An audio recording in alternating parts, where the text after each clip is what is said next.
Vamos que vamos, meus amigos! Bem-vindos ao ADPAT Podcast, o podcast da patologia das construções. E neste universo dos nossos estudos em engenharia diagnóstica, patologia, cuidados com a edificação, certamente está de maneira muito forte a perícia judicial. Importante essa área dentro do nosso universo para poder dar todo o suporte ao meio jurídico, né, nos conflitos entre partes, quando tem algo relacionado às construções, às edificações, a quem construiu, a quem está ali recebendo aquela construção e tudo mais. Há um mercado para isso, há profissionais que se especializam e há profissionais que se dedicam a escrever, a ensinar. Estamos recebendo aqui Roberto Assunção, especialista nessa área, né? Formado ali pós-graduação, professor do grande professor Dr. José Ficker, no episódio passado. Foi com ele e agora aqui estamos com o aluno. Vamos contar um pouco dessa história e muito mais do autor do livro Manual de Perícias Judiciais, guia prático para peritos de todas as áreas. Bem-vindo, Roberto. Muito obrigado, Felipe. Prazer estar aqui com você. Muito prazer ainda ter encontrado aqui no podcast o professor José Ficker, que foi um professor de grande referência, com quem eu tive o prazer de fazer a pós-graduação há 26 anos e que é citado nesse livro, onde ele fala a respeito dos 3 pilares básicos para quem quer ser perito judicial. O professor José Ficker, ele é advogado e engenheiro civil. Ele começou dando curso, foi a primeira aula do curso, onde ele falou sobre Código de Defesa do Consumidor. Mas no módulo que falava sobre engenharia, ele falou 3 coisas importantes que eu cito no livro e dou crédito ao professor José Ficker, que é as 3 importâncias que todo perito tem que ter, 3 características: espírito investigativo, expertise e uma boa redação. Inclusive, o professor José Ficker lançou um livro que fala sobre redação. Português para todos. Eu vou adquirir imediatamente. Foi um prazer encontrar com ele. Mas então, essa pequena introdução, né, nós vamos passando de geração em geração o conhecimento e conhecimento de qualidade. Veja, exatamente. O professor José Ficker é um professor de referência. Total. Uma honra ter encontrado ele aqui e garanto que as pessoas vão gostar muito do podcast dele, que eu não vejo a hora de assistir. Né? Então, assim, conceitos que foram absorvidos naquela época, não quero ser saudosista, mas a engenharia, há algumas décadas atrás, ela era muito mais tradicional e com o advento de diversas faculdades que foram surgindo depois, parece que foi caindo um pouco da qualidade ou a intensidade do ensino. Então, aqui eu resgato, depois de 2 décadas praticamente, o que eu aprendi lá atrás no curso Perícias Judiciais. Né? Muito bom. E só para dar uma explicação a respeito do título, é claro que o título tem que ser direto, né? Manual de Perícias Judiciais. Agora, o Guia Prático para Peritos de Todas as Áreas, esse subtítulo ele está direcionado às pessoas, para que as pessoas tenham entendimento de que ele não é um livro para engenheiro civil, ou engenheiro agrônomo, ou engenheiros propriamente ditos, ou arquitetos. Porque esse livro ele traz a parte conceitual da perícia. A perícia é ampla, né? A perícia é ampla. Ele traz o que é comum a todos os profissionais. Okay. Ou seja, todo o rito processual, prazos, como fazer o peticionamento, como aceitar, como mensurar honorários, crimes relacionados a peritos, a ação de justiça gratuita. Então, por isso que ele é destinado, digo assim, destinado a todas as áreas, porque todos os peritos de todas as áreas precisam saber isso. Porque presumimos que quando a pessoa se presta a ser perito, a se cadastrar no Tribunal de Justiça, ela já tem o expertise, né? E que essa expertise ela adquiriu na graduação.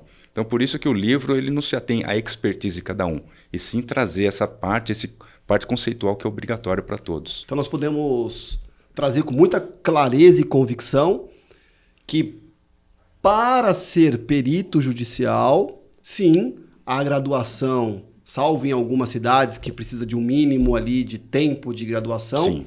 Mas ser graduado, né, engenharia civil, arquitetura e mais demais áreas aí do conhecimento, já te dá habilitação Exato. Para se cadastrar na justiça, nos tribunais de justiça e poder então ser nomeado perito judicial. Sim. Porém, isto não basta. Isto pode bastar para habilitação, mas eu gosto muito de dizer que atribuição não é competência. Sim. Eu sou engenheiro civil e tenho atribuição para fazer cálculos estruturais. Mas eu não me sinto competente para. Então, por isso que eu não o faço. Sim. Não vendo esse tipo de trabalho. Precisamos, então, entender, desmistificar um pouco e ir um pouco mais direto sobre até o que se propaga em redes sociais, que está tudo certo, porque elas estão aí. Estamos aqui em razão das redes sociais, mas não é tão simples assim. Sim. Você, então, para ser um perito judicial, você tem que ter expertise técnica, Sim. ser perito da sua área, mas existe um outro trabalho que você precisa desenvolver, que é sobre o ser perito, Sim. né? Que é isso que apresenta no livro. Como você ser perito em termos da dinâmica e dos processos, da forma que tem que se conduzir profissionalmente. Senão você vai lá se cadastrar, vai ser nomeado, Sim. você não sabe em que porta que entra, como escreve, Isso. o que faz, como entra, como sai, como cobra. Então são dois cenários que nós temos que estudar, né? Sim. Estudar tecnicamente e estudar a prática de ser um perito judicial. O profissional tem que ter a clareza do que é, em primeiro lugar, a perícia judicial. Em que consiste a perícia judicial? Por que surge a perícia judicial? Quem é esse personagem chamado perito judicial? Qual é a diferença do perito judicial para o assistente técnico? Qual a diferença da nomenclatura do material produzido pelo perito judicial, que é o laudo pericial, para o material produzido pelo assistente técnico, que é o parecer técnico? E todas essas nuances que as pessoas desconhecem. É muito comum que o pessoal me procure, porque me viu nas redes sociais, e fale: Roberto, eu acabei de ser nomeado, eu não sei nem o que fazer. E a pessoa está com um sentimento muito confuso. Eu identifiquei o que é sentimento. Quando eu relato para a pessoa fala: é isso mesmo que estou sentindo. O que é que acontece? Em primeiro lugar, a pessoa se cadastra sem ter a capacitação, mesmo que a gente alerte, eles acham que a gente está alertando porque a gente está querendo oferecer alguma coisa. Não é, é porque de fato eu constato isso todo dia. A pessoa faz o cadastro, porque não é necessário pagar, não é necessário fazer concurso nem nada, e assim, vou ver para crer. Né? Então a pessoa se cadastra e é nomeada. Em algum momento ela vai ser nomeada. Aí quando me procura, fala que está com esse sentimento. Fala, e agora? Agora? Tem que ter um livro. Fui nomeado, e agora? Justamente. Então eu explico o sentimento que a pessoa está sentindo. Eu falo: você sentiu um sentimento de êxtase por ter sido nomeado. E é exatamente isso. As pessoas ficam. Tem alguns que falam assim: olha, Roberto, você é a primeira pessoa que eu queria falar que fui nomeado. Né? E depois começa a mudar esse sentimento e passa por um sentimento um pouco esquisito. E eu explico. Tensão, preocupação. Eu explico. É o medo do desconhecido. E isso que você está sentindo é conflito. Então eu explico para a pessoa. Porque o profissional fica exposto, né? Quando ele está numa situação dessa. Eu explico. Você está sentindo conflito. Para atenuar esse sentimento, em primeiro lugar, você já deu o primeiro passo. Nós estamos conversando. Eu estou te explicando isso. O segundo passo é levar adiante o que tem que ser feito. Você não sabe o que tem que ser feito? Vou te falar.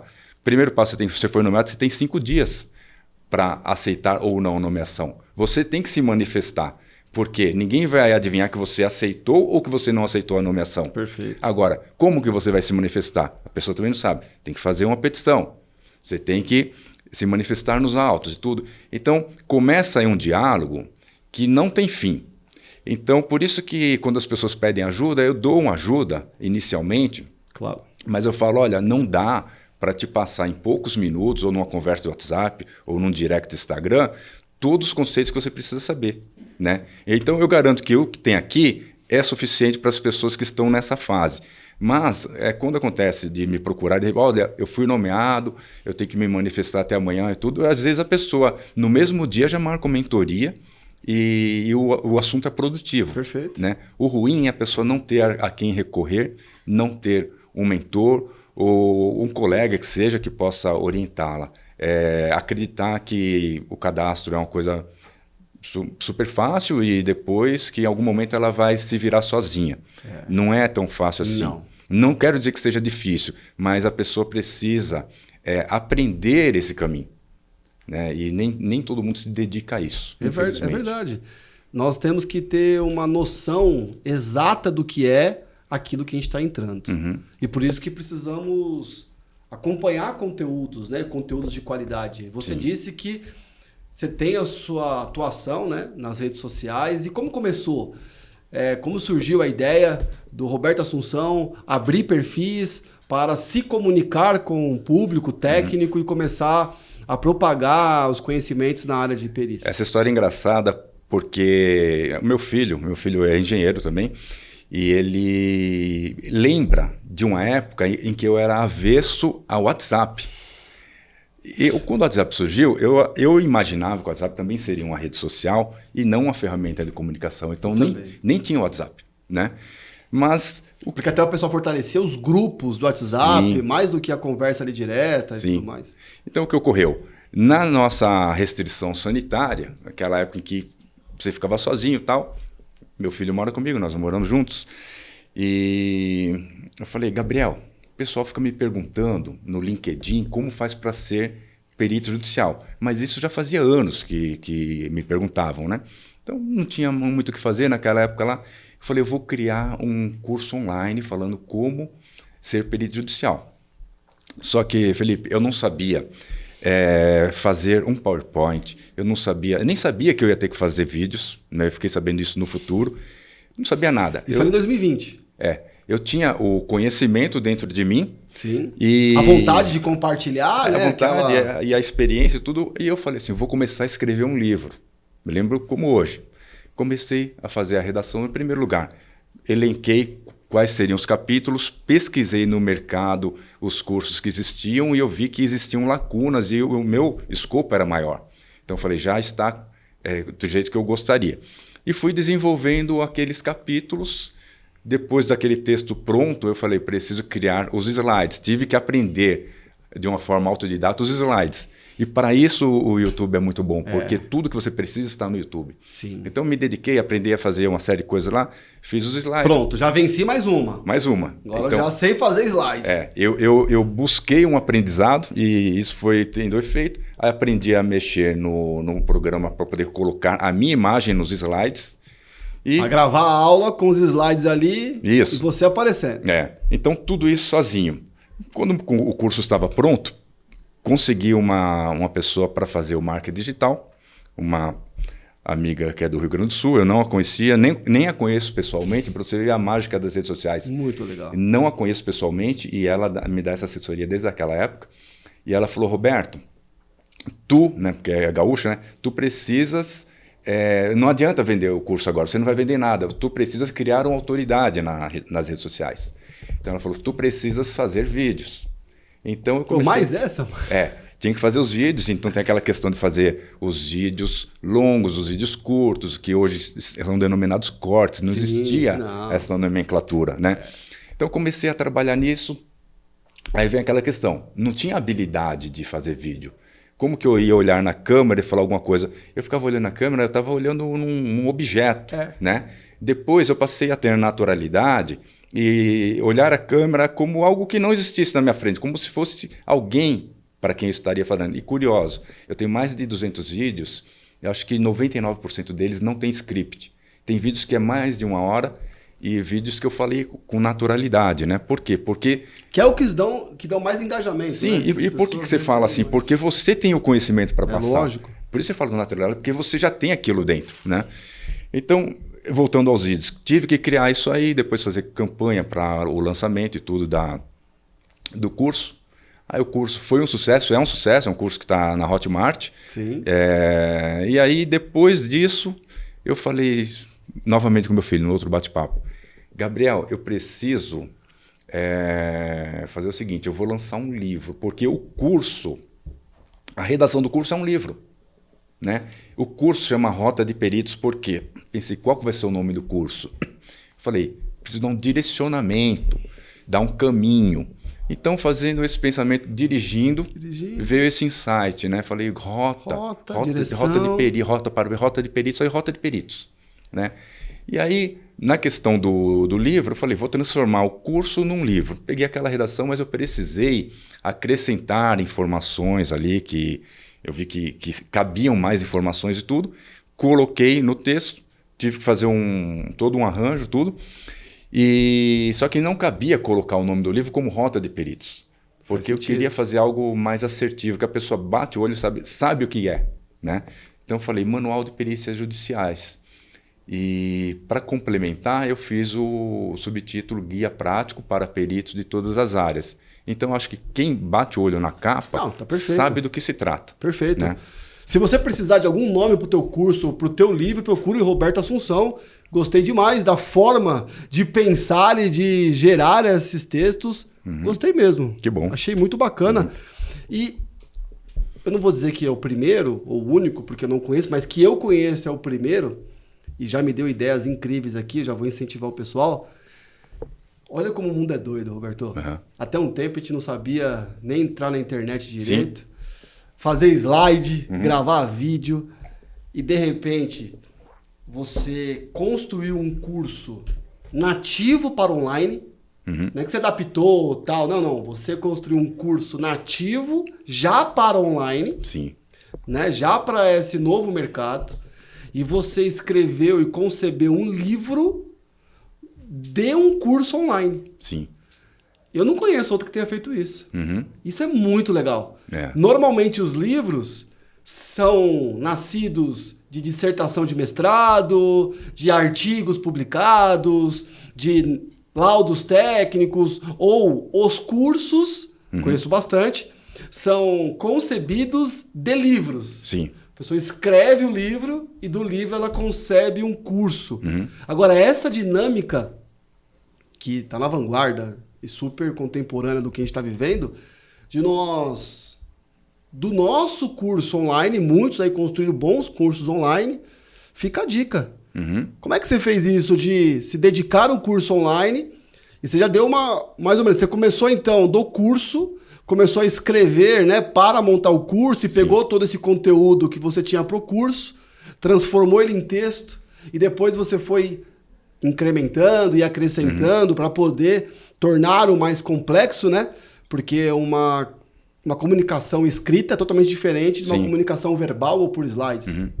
Eu acredito que existe público para o curso online que é o público que está mais adaptado às redes sociais, mesmo que seja um público, não só o público jovem, mas muita gente procura até pela comodidade, mas existe quem gosta de estudar através de livros. Existe aquele que gosta do livro digital. Muitas pessoas me perguntam sobre digital, não está no nosso projeto ainda, mas isso é aquele que gosta de ler. Agora a ideia é porque esse livro, por isso que o nome é manual, ele é um livro de consulta. Os meus alunos, todos que fizeram o curso, compraram também o livro, porque antes do lançamento do livro, nós fizemos uma pré-venda. Então, os meus grupos eu divulguei todos. Esse livro foi para o Brasil inteiro e está indo. Então, assim, o aluno ele precisa consultar lá o Código de Processo Civil, algum artigo, alguma coisa, está aqui no livro. Desculpa, qualquer coisa que o aluno precise consultar está imediatamente aí no livro. Então, por isso que esse livro é bom, porque ele se torna prático. Gostei do termo manual e da ideia realmente. Nós somos muito fãs entusiastas dos livros. Eu vejo essa nova geração muito entusiasta com os livros. Todos os nossos eventos presenciais, a Leude está presente. Nós já fizemos 10 Expat, que a gente chama, né? Que é um evento de um dia de patologia. Já fomos em 10 estados diferentes, 10 cidades diferentes, 2 vezes em Santa Catarina. 3 encontros nacionais de patologia.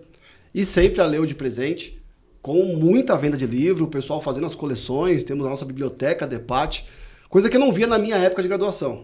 Eu me formei em 2008 e eu não tinha e não via nos colegas essa paixão por livros. Essa dinâmica mágica da patologia, da perícia, traz essa necessidade.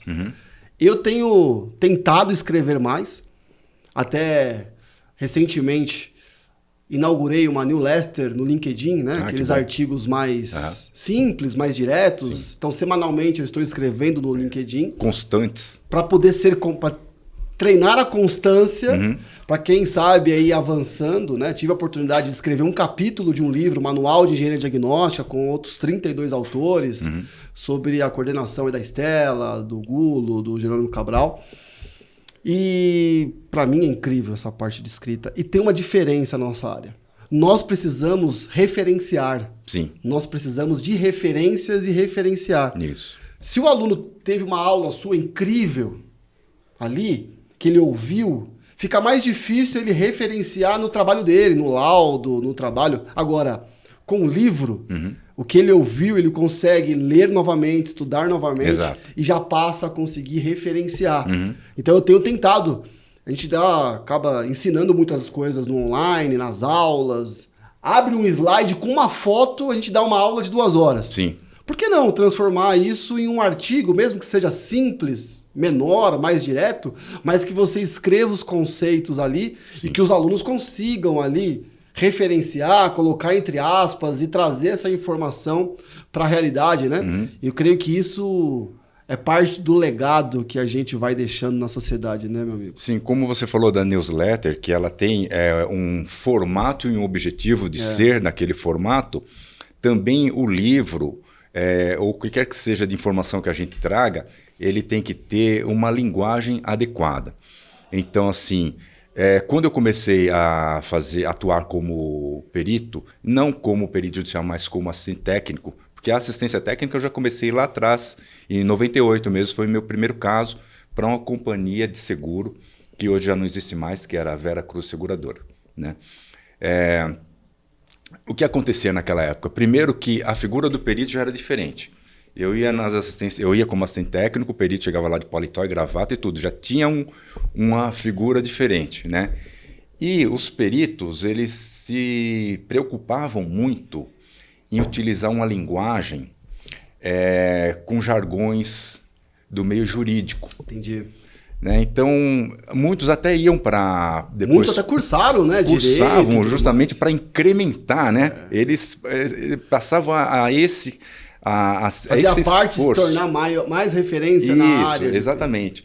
Então, um belo dia eu estava pensando, analisando sobre isso. A linguagem desse livro era muito simples, é muito dirigida. Então, o que acontece? Eu falei assim, essa questão de tentar impressionar o magistrado ou impressionar quem quer que seja no processo, utilizando uma linguagem que não é natural do técnico, do engenheiro, é uma coisa que se tornou até uma coisa meio, vou usar um termo aqui bem antigo, cafona, né? Não cai bem. Então, você que está habituado a redigir laudos e material técnico, quanto mais dirigido, mais simplificado, for mais assertivo. Sim. Né? E se você me permite, eu vou te falar 2 coisas importantes que marcaram minha vida. Um exemplo que o meu professor orientador na Unicamp, no mestrado, uma frase que ele falou, e uma outra frase também que eu ouvi que eu nunca mais esqueci. Eu vou começar por essa frase, né? Que diz assim, o simples é o ápice da sofisticação.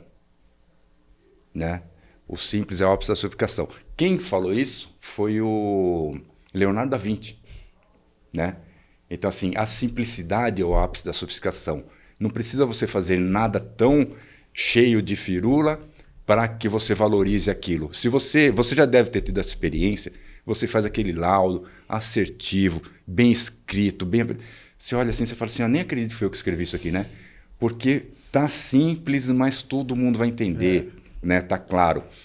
Onde eu aprendi essa lição? Eu fiz o mestrado em 2013 a 2005. Meu professor orientador, Walter Hernandes. Eu não concluí o mestrado, eu tive um problema de saúde, eu não fiz a conclusão, mas fiz todos os créditos, preciso retornar. O professor Walter Hernandes tinha uma aula que ele tinha 4 alunos, eu era um dos alunos. Então, de uma semana para outra, era um mestrado sobre recursos hídricos, porque eu queria ser perito, fazer perícias em barragens. Então, o professor Walter Hernandes passava lá um modelo hidrográfico, tal, e a gente precisava fazer simulações de equações de chuva e equações de enchentes para ver qual que seria mais adequado e tudo, né? Então, de uma semana para outra, a gente apresentava trabalhos de 50 folhas, comparando gráficos, gerando gráficos e tal. E alguns alunos, eles se preocupavam em tentar impressionar o professor, falando coisas lá que não cabiam aquilo, né? É um trabalho técnico, não é um trabalho assim que você... E outra, o professor também não é nenhum bobo, né? Ele é um profissional altamente gabaritado. Até que um dia ele pegou a gente e falou assim, olha, vocês precisam usar a técnica do alpinista. E nós, o que é a técnica do alpinista? Ele falou assim, olha, o alpinista ele tem um objetivo, vai subir lá no cume do Everest. ele vai levar apenas o essencial. Ele vai levar equipamentos, ele vai levar os mantimentos, o que for necessário. Ele não vai, por exemplo, levar esse... O pato Ed de ouro. Pato, é. Ele não vai levar o livro, não vai levar o ursinho de pelúcia, ele vai levar o que é necessário. Então, isso me fez analisar. Nessa época, eu estava praticamente no início, né, dessa fase, já estava alguns poucos anos, mas eu já desenvolvi os meus laudos e eu comecei a ver a redação do laudo de uma forma diferente. Então, assim, sem motivos visuais desnecessários, sim, uma linguagem adequada, a fonte adequada e tudo isso. Então, foi fazendo uma limpeza naquele trabalho e ele se tornou um trabalho mais agradável de ler, mais assertivo. Então, essa técnica do alpinista, eu acho que ela cabe em tudo. Né? Fez a diferença. É como se fosse quase que o minimalismo. Né? Minimalismo. Eu gosto muito do conceito daquela banda, aquele grupo de pagode de Brasília. Menos é mais. Então, realmente, o menos é mais. Você mostra, muitas vezes, você consegue observar a inexperiência do profissional quando ele relaciona qualidade com quantidade. Sim. Nossa, eu fiz um laudo incrível, deu 388 páginas. Sim. Quando parece que a quantidade de páginas e tudo mais é o que torna aquele laudo incrível. Sim. A gente tem muita preocupação realmente de limpar o texto, de levar para o cume do monte exatamente o que é necessário. Eu gostei dessa. O menos é mais. O professor José Ficker, dá um spoiler aqui, ele disse que uma das atuações dele, junto à BNT, era transformar 4 linhas em uma. Então o pessoal escreviam lá, né, 4, 5 linhas, e ele reduzia para poder ser exatamente o mínimo necessário para dizer a mesma coisa. Sim. Essa é uma habilidade que a gente precisa desenvolver ao longo do tempo. É o poder de síntese, né? Exatamente. Para mim, vamos pensar o seguinte, um laudo bom é o laudo que está certo, correto tecnicamente. Ok, tudo certo. Mas o laudo bom, tirando esse aspecto, é o laudo que é lido. Sim. Se nós formos para o meio que não é o jurídico, realizarmos nossos relatórios técnicos para um condomínio, o resultado positivo é quando o síndico lê o seu relatório. Sim. Porque se ele começar a pegar 400 páginas em uma linguagem inadequada para ele, ele não vai ler. Sim. E se ele não ler, ele não vai construir o entendimento que você construiu no teu relatório. Ele vai fazer perguntas fora de contexto. Ele vai questionar o seu trabalho. Não vai ter confiança no seu trabalho. Porque você não vai conseguir explicar tudo para ele em uma reunião se ele não leu. Sim. Tanto é que eu tenho uns objetivos nossos aqui. Fazer o relatório. Estou falando para o mercado condominial, vamos pensar assim. E entregar o suprassumo do relatório em uma página. Tá. One page report. Ou seja, naquela página, entregar o suprassumo junto com todo o relatório. Tá. Mas em uma página de conseguir comunicar. Um exemplo simples. Vamos fazer uma avaliação estrutural de uma edificação. Ok. Tem alguns problemas e precisamos fazer uma avaliação. O síndico, o cliente, o que mais ele quer saber de mais importante? Se aquela edificação está estável ou não estruturalmente, vamos chamar assim. Para nós respondermos isso, tem que fazer todo o processo, talvez até cálculo estrutural, montar todo o cenário, as fotos, correlacionar, análise técnica, e isso vai dar algumas páginas. Vamos pegar 50 páginas? Sim. Ok, mas qual que é a ânsia do cliente? Está estável? Não está estável. Sim. Então, se nós começarmos Posso dormir tranquilo? Em uma página dizendo o que foi realizado, cálculo estrutural, análise disso, análise disso, análise disso. Resultado principal, está estável. Recomendação, realizar um procedimento de uma recuperação estrutural num ponto próximo para poder contribuir com a estabilidade futura, manter a estabilidade. São 3 informações que já demonstram para o cliente falar... Agora, como que você chegou nessa conclusão? Aí você vai ler meu relatório. O número 3 é um número muito presente, né? O número 3 está nesse triângulo aqui. Adoro tríade. do meu anel. E pegando um gancho no número 3, a gente está falando de entregar um laudo para um síndico, mas para chegarmos no síndico nós tivemos que fazer uma proposta e ganhar a licitação, né? Então, no meu orçamento, é uma dica que eu dou também para os alunos que atuam também assim, eu falo assim, olha, quando a gente faz um orçamento para algum tipo de serviço, principalmente no que se refere a patologias, eu costumo dizer que tem que ter 3 pontos principais que a gente tem que citar, um tripé, que é que aquele trabalho consiste na constatação das patologias, identificação das causas e sugestão de medidas corretivas. Tem alguns peritos ou prestadores de serviços que sequer citam, esses são pontos-chave. Sim. Né? Porque se a pessoa não tiver o entendimento já no orçamento de que está claro do que você vai fazer... Qual o produto final? Qual a entrega? Não é o preço só. Então, se você já não for claro, já no orçamento, do que você se propõe a fazer, a chance de você perder, ainda que o seu preço seja bom, é muito grande. Porque, de repente, o preço é bom, mas às vezes a pessoa não valoriza porque o seu preço é o mais baixo. Sim. Se você não convenceu no descritivo o que você vai fazer, né? Então, eu nunca esqueço também de falar esses 3 pontos, né? Constatação, identificação das causas e sugestões de medidas corretivas. Perfeito. Eu vou até dar um exemplo de um caso que eu estou atuando. Eu fiz a vistoria faz 10 dias, estou trabalhando nesse caso. Um sobrado geminado, e aí a pessoa me chamou e falou assim, olha, eu tenho um imóvel que é ao lado direito e o imóvel está cheio de trincas e tal. A pessoa é arquiteta, mas ela não se via capacitada para fazer essa perícia no próprio imóvel e tal, e me contactou.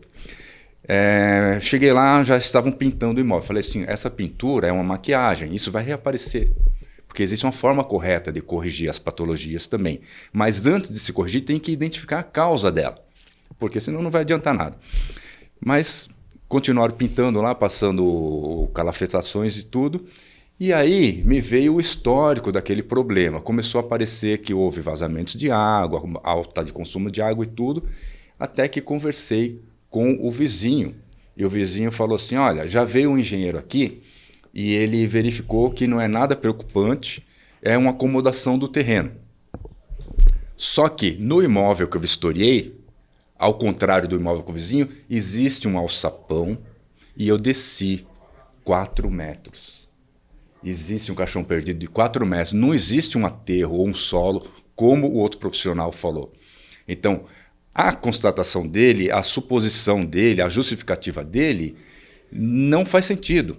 Foi superficial. Foi superficial. Uma suposição. Foi uma suposição. Com que ele olhou superficialmente. Então, quando o profissional ele não se aprofunda, ele sequer percebeu qual que era o perfil natural do terreno, senão ele já teria deduzido. Fez a caracterização do local. Sim. Então, quando essa análise ela é superficial e equivocada, ela pode se transformar num risco lá na frente. E se esse imóvel, por acaso, for um imóvel que está com um problema estrutural sério? Eu descobri algumas coisas lá importantes a serem resolvidas, né? Não está numa condição de risco, mas poderá, se não corrigir, o que é importante, poderá entrar numa condição de perda de estabilidade.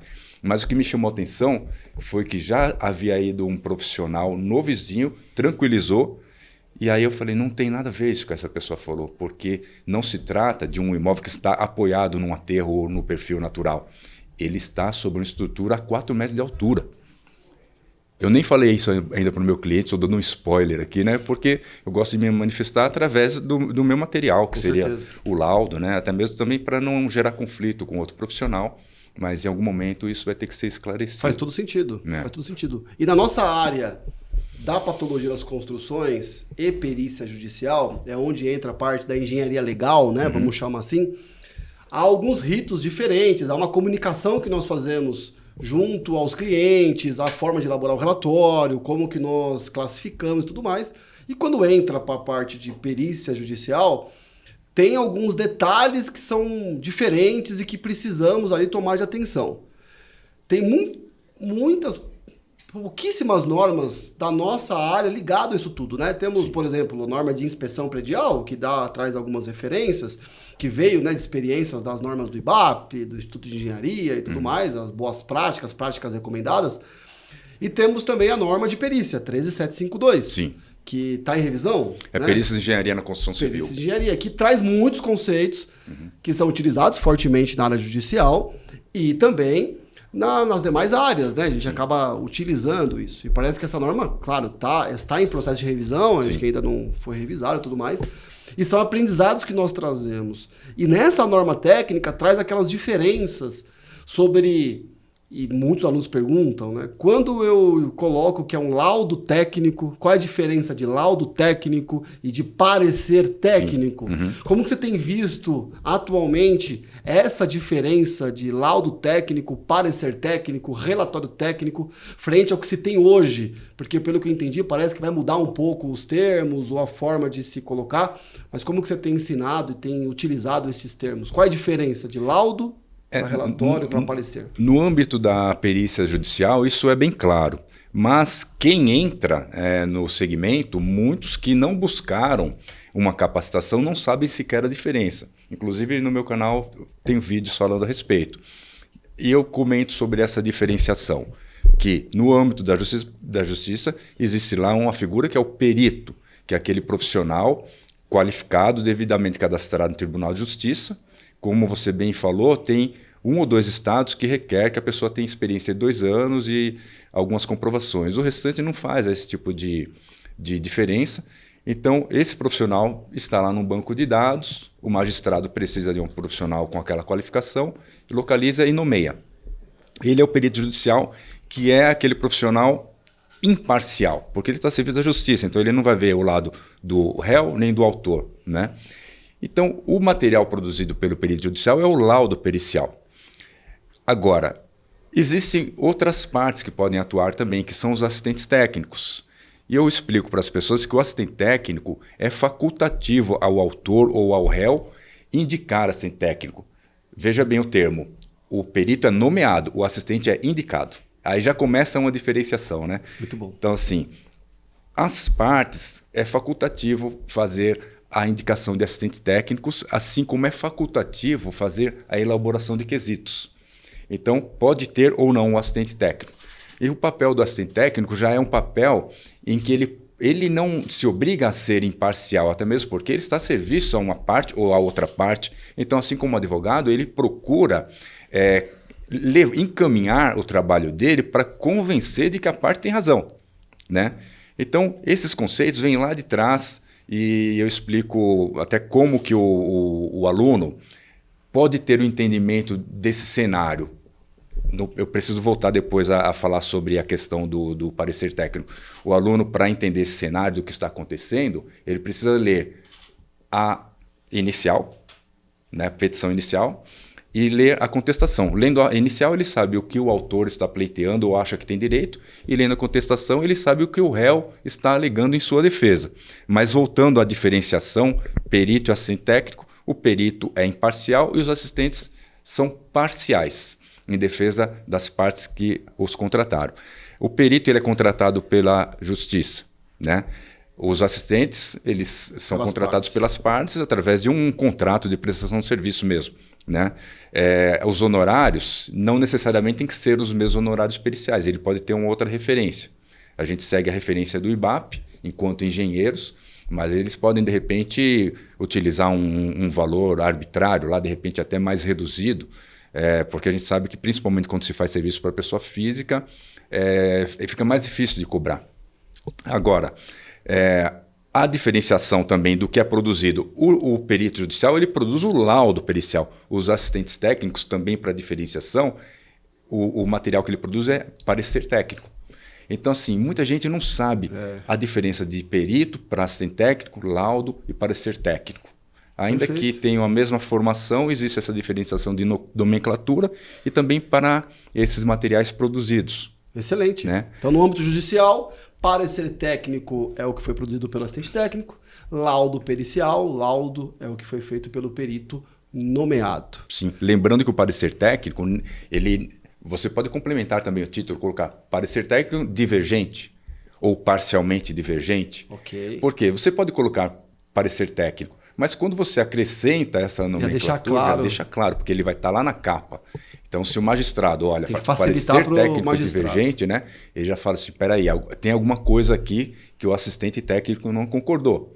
Então, Perfeito. Ele vai fazer a leitura. Prepara para que ele possa ter esse entendimento. Então, é um artifício, mas eu acho que qualifica melhor, né? Para quem está lendo, assim, a capa lá já chama atenção. Sim. E aí, quando traz isso para o ambiente fora da área judicial, aí começa a dar essa complicada nos termos, né? Sim. Desses entendimentos, até porque a norma, a 3752 vigente, fala que o laudo é o que avalia fundamentadamente as coisas. E o parecer técnico traz até o termo opinião, conselho, esclarecimento do profissional habilitado e tudo mais.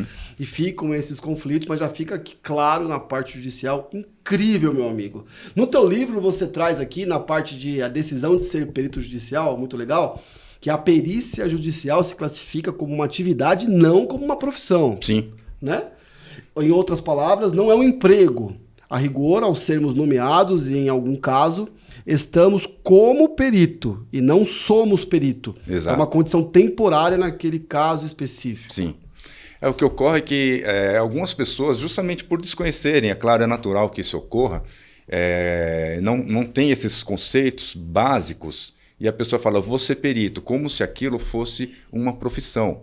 O perito criminal é um profissional, porque ele é concursado, ele pertence a um órgão ou à polícia científica, a profissão dele é perito. Né? Agora, o perito judicial, ele está a serviço da justiça porque ele foi nomeado naquele caso.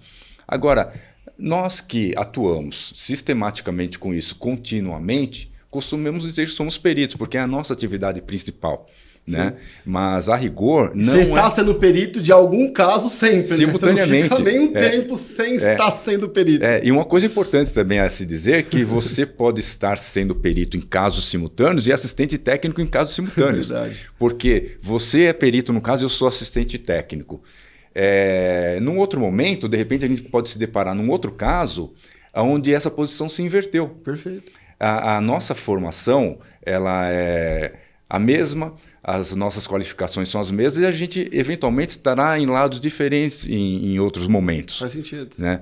Então, isso que é interessante. Geralmente eu encontro com muitos peritos, encontro e reencontro com peritos que eu já atuei, e ainda não aconteceu essa inversão comigo, mas isso é perfeitamente possível. Com toda certeza. Né? Mas é muito interessante que você começa a se deparar com aquela pessoa, você faz uma perícia aqui na Vila Mariana, está aquele perito. Você vai fazer uma perícia no Guarujá, está aquele perito. Você vai na Avenida Paulista, está aquele perito. Você fala, eu já conheço esse profissional. Aí você vê que realmente é uma pessoa que tem um valor, porque ele é requisitado amplamente. E geralmente esses peritos que a gente encontra muitos são peritos mais das antigas. Sim. Né? Mas aí construiu uma história, né? Já construiu uma história, já semeou, está colhendo.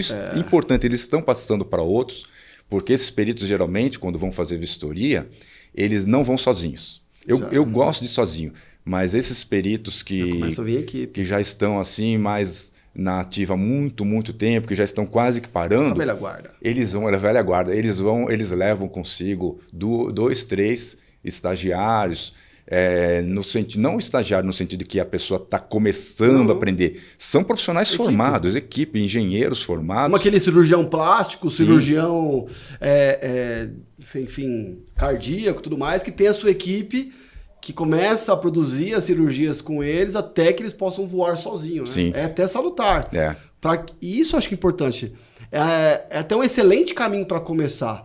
Ao invés de você, do zero, já se tornar o perito judicial imparcial a ponto de tomar decisões técnicas importantes, que tal você começar fazendo parte de uma equipe, de um profissional que já está gabaritado, que já tem experiência, também são caminhos. E vai se familiarizando com o assunto, né? E isso é um privilégio que a pessoa tem essa consiga. Oportunidade. Né? Ainda que a pessoa, de repente, não seja uma contratada, mas, de repente, vou ser voluntário. Eu tenho um tempo ocioso, olha, posso te acompanhar numa vistoria? Muita gente me procura assim. Então, olha, Roberto, quando tiver oportunidade, né? Então tem algumas pessoas já na fila aí também para alguns casos. Nós temos aqui um curso de formação na DEPAT chamado VAI, que é para formar vistoriador e assistente de inspeção. Sim. Então, os novos profissionais, até pós-graduados e tudo mais, mas que ainda não têm experiência prática, fazem esse curso que nós damos treinamento para que eles consigam dar suporte para o Roberto. Sim. Realizando as vistorias de constatação e dando assistência nas inspeções, na elaboração dos relatórios, acompanhando perícias. Há um caminho para isso e habilidades que a gente pode construir para dar suporte para esses profissionais, né? São mercados que vão crescendo, porque o mercado nosso está crescendo. Mas eu vejo a perícia, todos os profissionais de respeito e qualidade que eu ouço, que estão na DEPAT, no nosso GT de perícias, que são os professores da nossa pós-graduação. Nós temos, né, uma pós-graduação em avaliação e perícias, em arquitetura e engenharia pelo IPOS, começando aí a turma 2, já em ação, né, que nasceu da pós de patologia das construções. Nós temos 6 turmas. Sempre falo assim, a atividade da perícia judicial, ela é paciente. Você vai começar há um tempo para começar a girar a roda. Sim. E até para você imaginar que você vai trabalhar e rentabilizar somente com a área judicial, há um tempo de maturação. Exato. Até porque tem prazos, né? Sim. E se você começar agora, vai ter um delta para você começar a receber. Sim. E aí começar a ter uma receita recorrente enquanto você está iniciando novos projetos. E isso é um tempo, né? Sim. Não é algo que você começa hoje e já começa a rentabilizar em poucos meses, né, Roberto? Eu alerto as pessoas que têm essa ideia de largar tudo, falando, não faça isso. Justamente porque existe esse delta, existem esses prazos. Se você somar todos os prazos que começam a contar desde o início de uma ação, você vê que isso leva meses.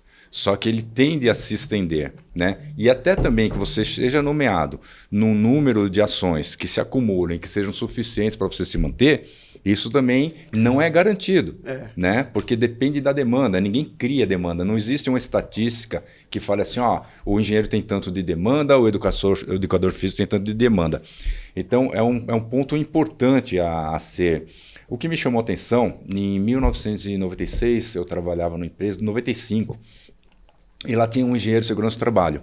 Eu era da engenharia, mas eu estava, acho que estava me formando ainda. E nós estávamos almoçando dentro da empresa, uma indústria química, e ele falou, eu tenho 80 mil reais para receber de honorários. E ele era engenheiro de segurança do trabalho dessa indústria. Foi a primeira vez que eu falei assim, nossa, esse negócio de fazer perícia dá uma boa remuneração. Ele fazia perícias em engenharia de segurança do trabalho, que era a especialização dele, né?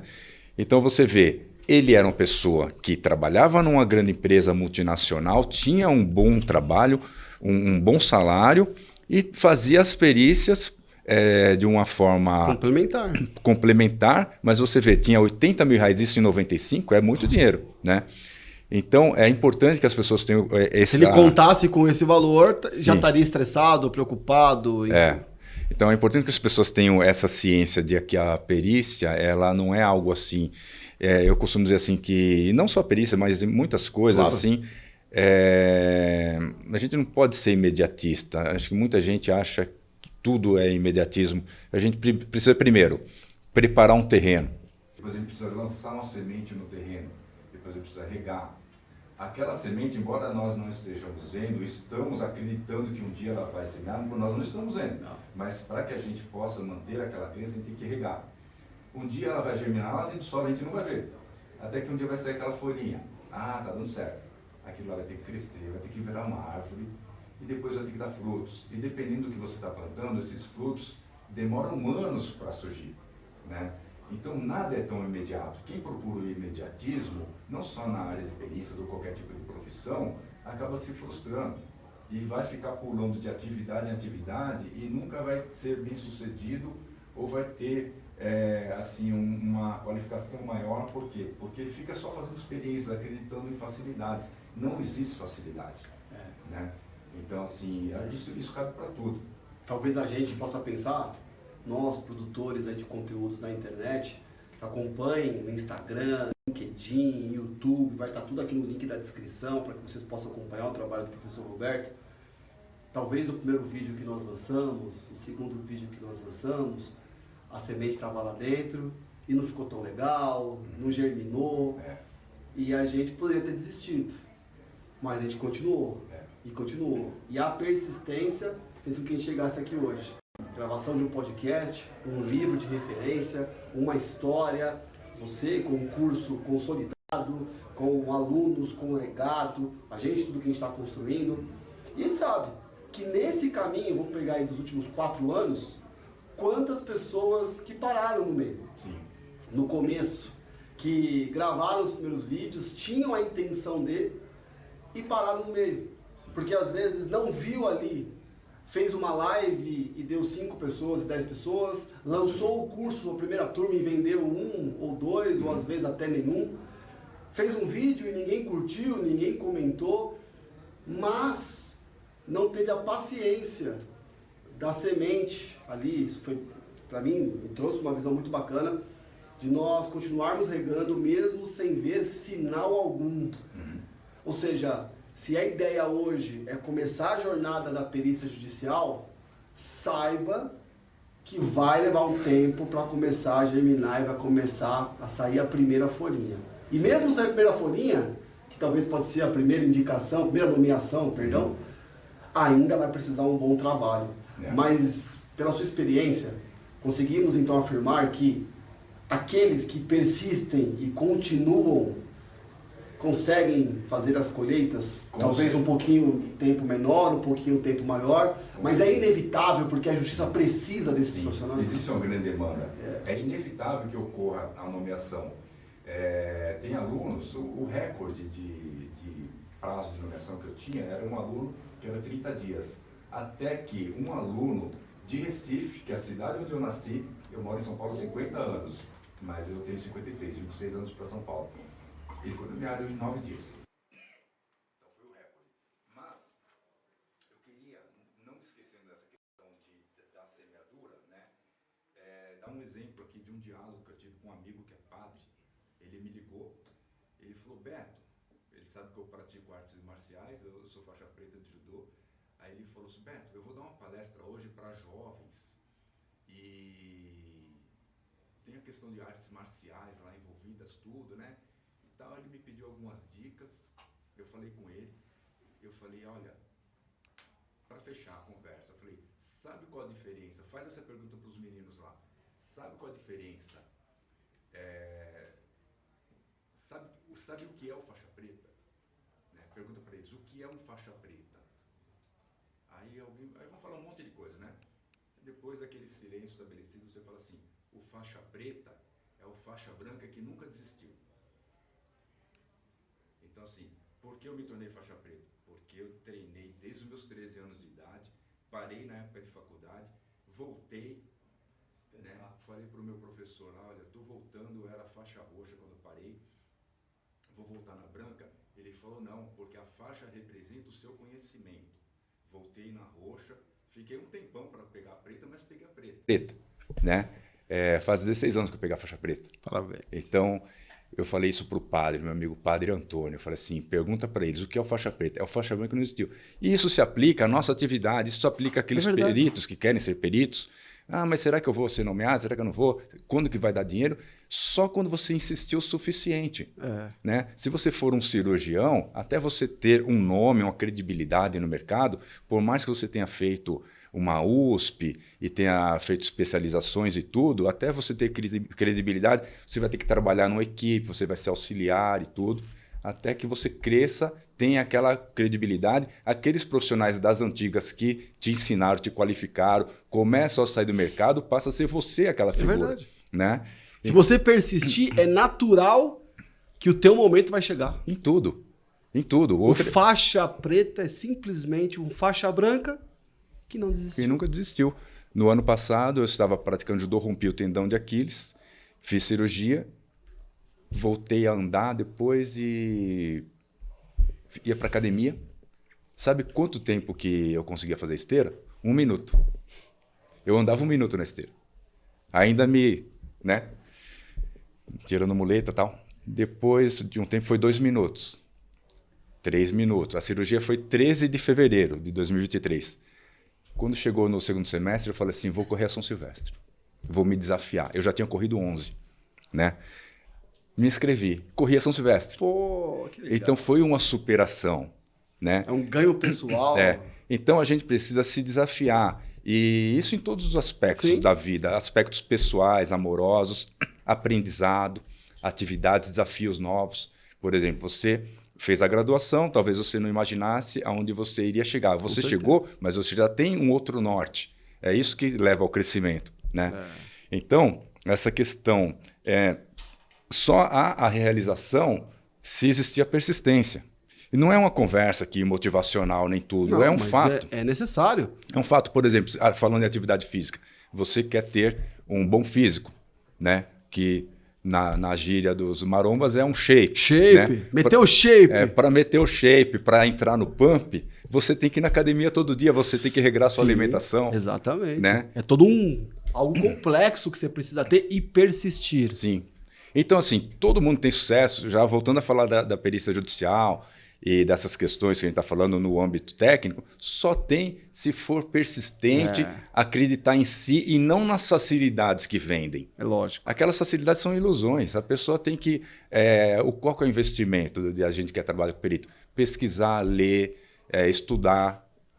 Não é caro a pessoa investir num livro ou num curso. Nada. E tanto conteúdo gratuito que tem na internet hoje.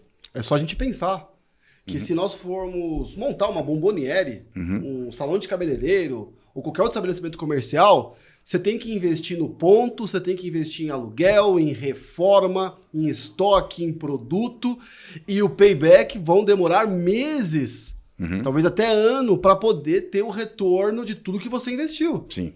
Aí, de repente, você quer ser um perito judicial, atuar com isso, e vai fazer conta se compra ou não um livro? Sim. Se curso ou não, um curso de especialização, um curso prático, uma pós-graduação. Se assiste uma aula online gratuita. Ah, não tenho condição financeira. Tem vídeo de graça seu do YouTube? Tem mais de 200. Zere esses primeiro. E depois você vai construindo a sua história. Muito legal. Me lembrei de outra fase também bacana.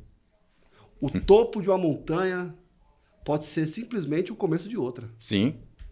Então a gente vai superando aos poucos a nossa vida. Não é verdade? Sim. Tá demais, nós estamos demais hoje. Quando você sobe uma escada caracol, falando de uma forma bíblica, por exemplo, escada de Jacó, que seja aquela escada, à medida que você vai subindo uma escada caracol, o que acontece? Além de você estar se elevando degrau a degrau, fazendo analogia aqui ao conhecimento, né? Você, a cada degrau que você vai se elevando, você vai tendo uma outra visão. Perfeito.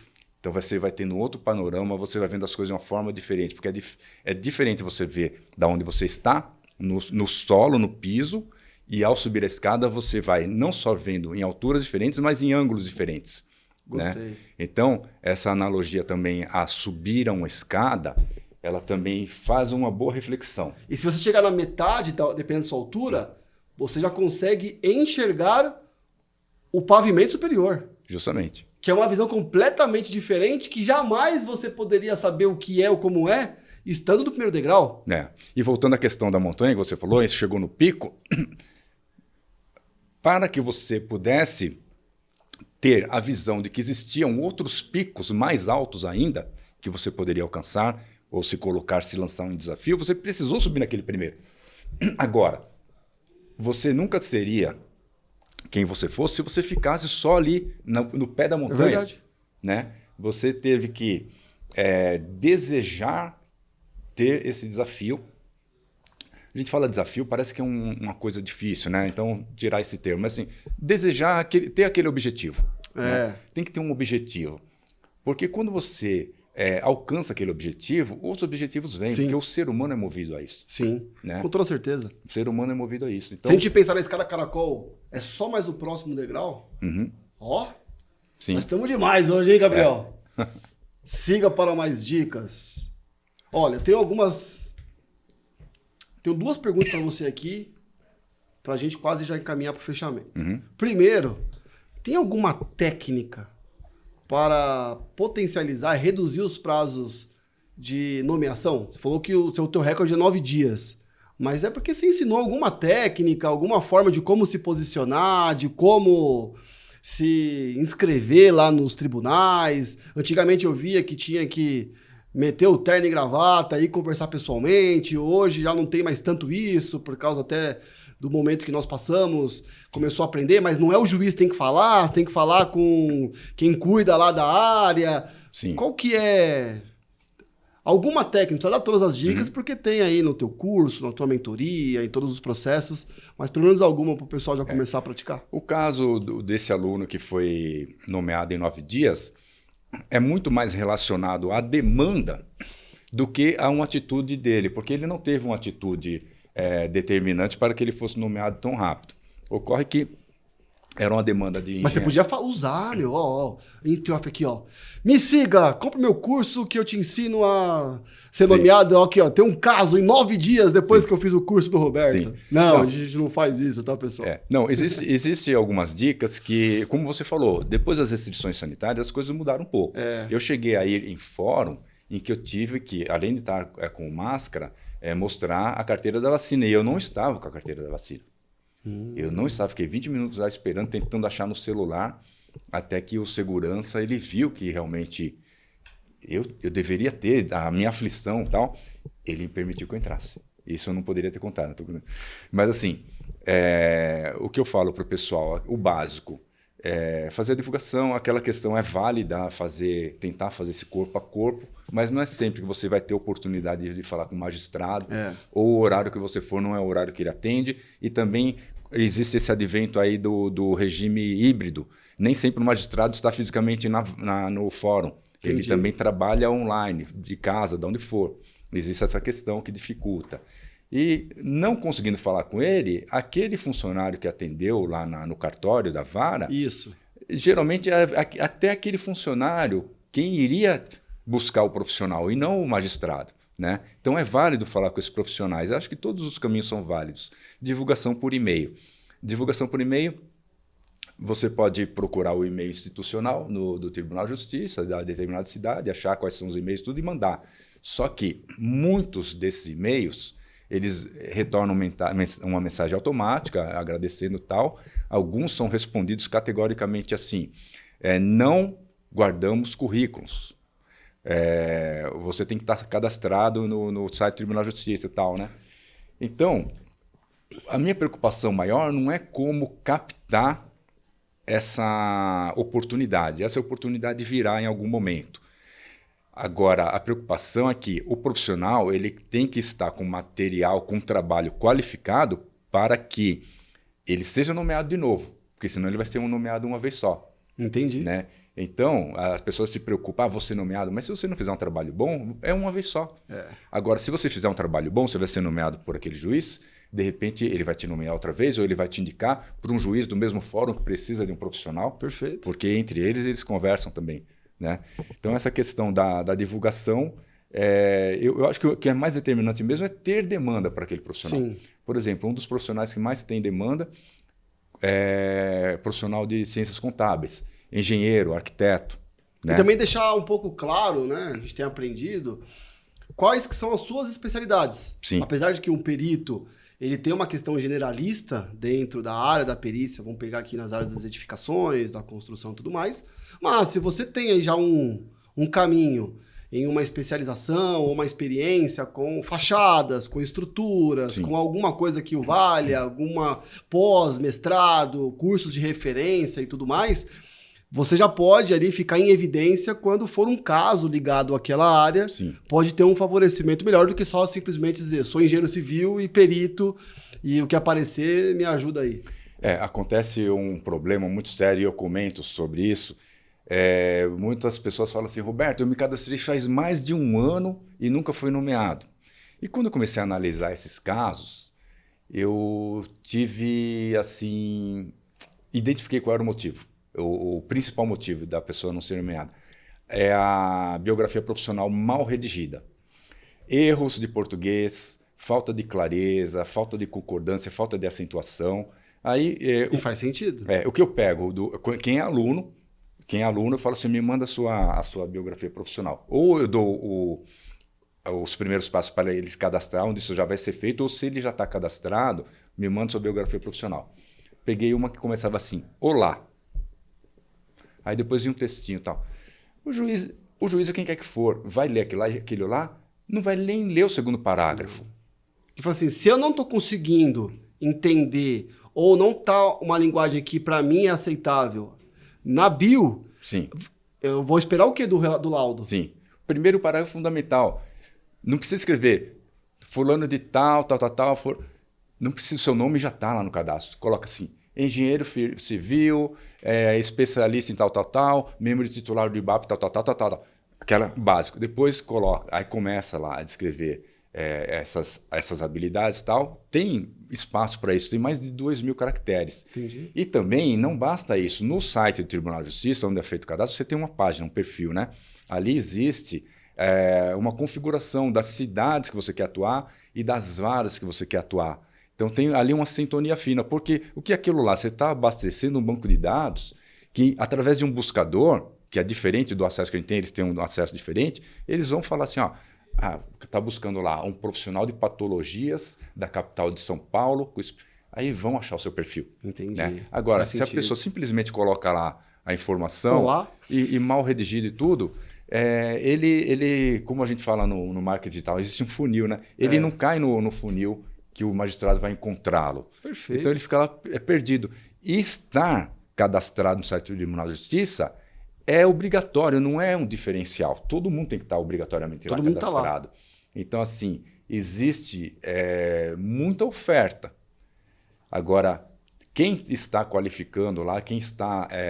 Detalhes fazem diferença. Faz a diferença. Então, para quem está, mesmo que seja um leigo que esteja lá tentando identificar o engenheiro para nomear, ele é um leigo no assunto de engenharia, mas ele vê que o cara não sabe escrever, ele não é leigo nisso, ele sabe que o cara não sabe escrever, não vai fazer um bom trabalho.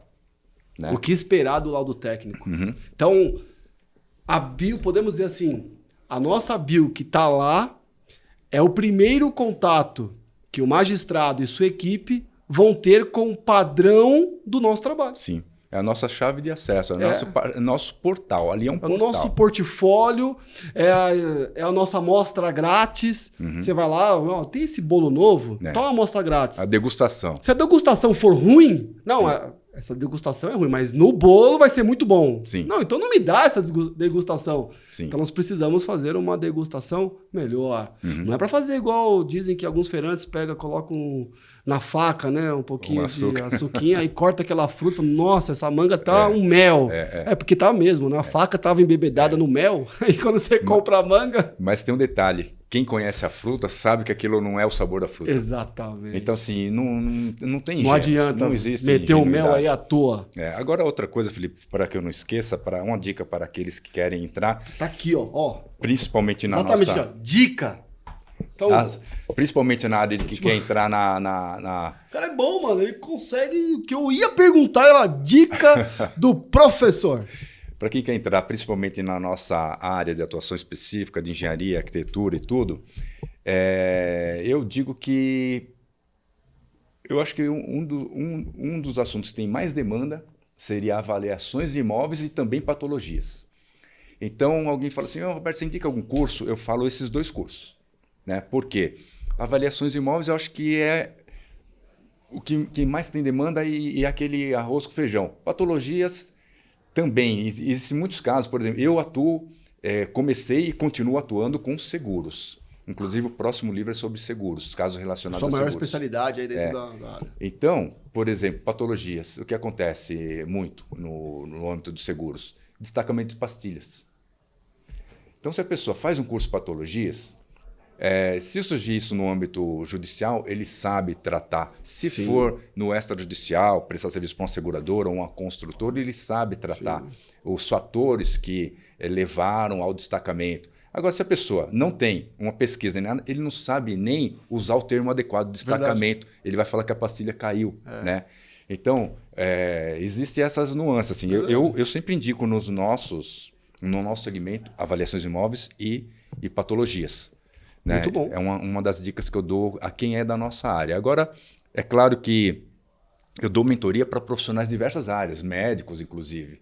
E aí eu entro em outros assuntos. não específicos da medicina, mas assim, caminhos que ele precisa seguir, independentemente da especialização, os caminhos são os mesmos. Perfeito. Né? Tava dando uma mentoria para uma médica um dia desse, de Fortaleza. Ela teve 6 nomeações de uma vez. Nunca tinha sido nomeada. 6 nomeações. Aí vem aquele êxtase, depois a preocupação, aí procura o professor Roberto. Então, pegamos um caso em específico lá como modelo, tratamos aquele caso lá, citei casos de outros que eu tinha atendido também, de perícias relacionadas à plástica, coisas assim. Desligou o telefone, era um sábado.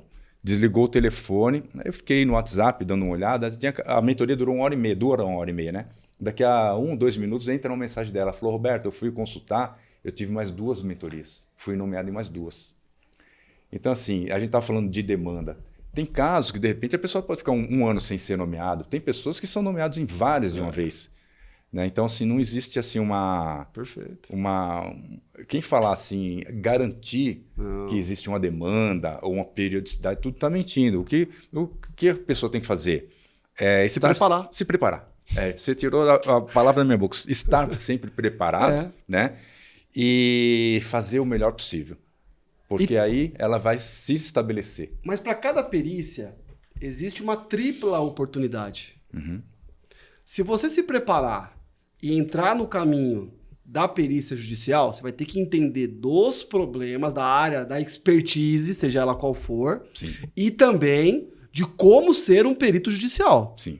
Que está aqui. Uhum. A prática e o desenvolvimento das atividades. Sim. Ok. Neste caminho, para um perito judicial, podem ter 2 assistentes técnicos com a mesma formação, vamos chamar assim, para tratar do mesmo assunto. Sim. Então, durante esse processo, você vai ter mais agilidade até de ser contratado, e muitos acabam acontecendo isso, na área de assistência técnica. Sim.